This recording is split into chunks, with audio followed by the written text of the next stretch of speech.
Mr Speaker, my question is to the Minister representing the Minister for Health.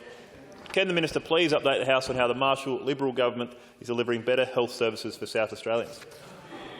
Minister.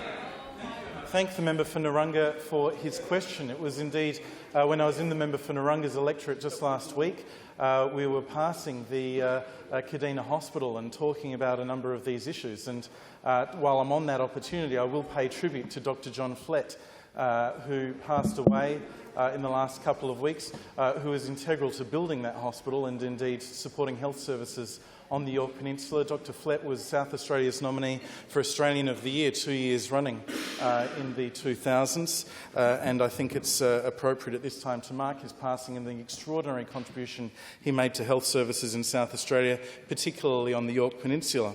The Marshall Liberal government was elected with a commitment to deliver better health services for the people of South Australia. We've always made clear that there is not going to be a quick fix to the health system that we encountered upon coming to office.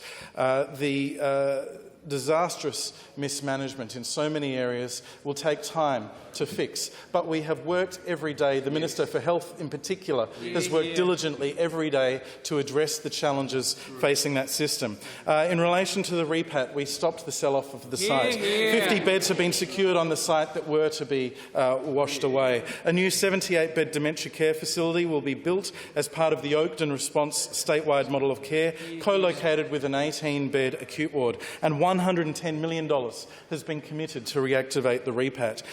We have restored 24/7 cardiac services at the QEH. We have invested $4 million to upgrade the cardiac cath labs and begun the Stage 3 redevelopment.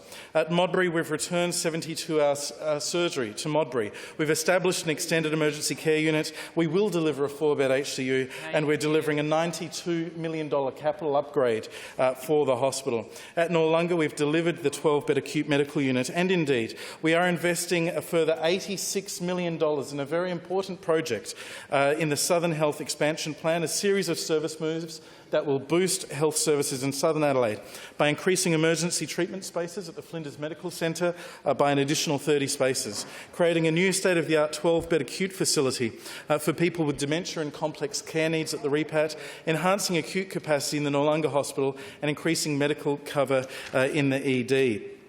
About 4,100 South Australians were waiting for a colonoscopy beyond recommended clinical timeframes in August 2018. We committed $45 million to cutting overdue elective surgery and colonoscopies, given this extraordinary waiting list balloon that we were confronting. It was completely unacceptable, sir.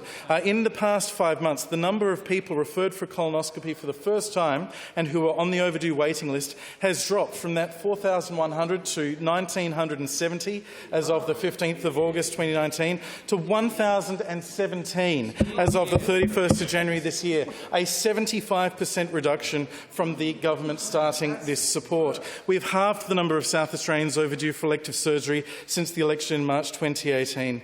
And since we activated standby beds in the Central Adelaide Local Health Network last October, transfer of care figures for ambulances has decreased. This is so important at the moment because these improvements have put us in a better position to respond to the challenges of COVID-19. By cutting the overdue elective surgery and colonoscopy lists, by having beds ready on standby, our hospitals have the capacity to deal with a potential surge from COVID-19 if that proves to be the case. We have seen today that the Royal Adelaide Hospital has opened a clinic, something they might not have been able to do if they were operating at full capacity. The Marshall Liberal government, sir, is delivering better health services for the people of South Australia, and in doing so, making sure the state is prepared as best it can be for COVID-19. We will continue to work every day to support improved services for all South Australians.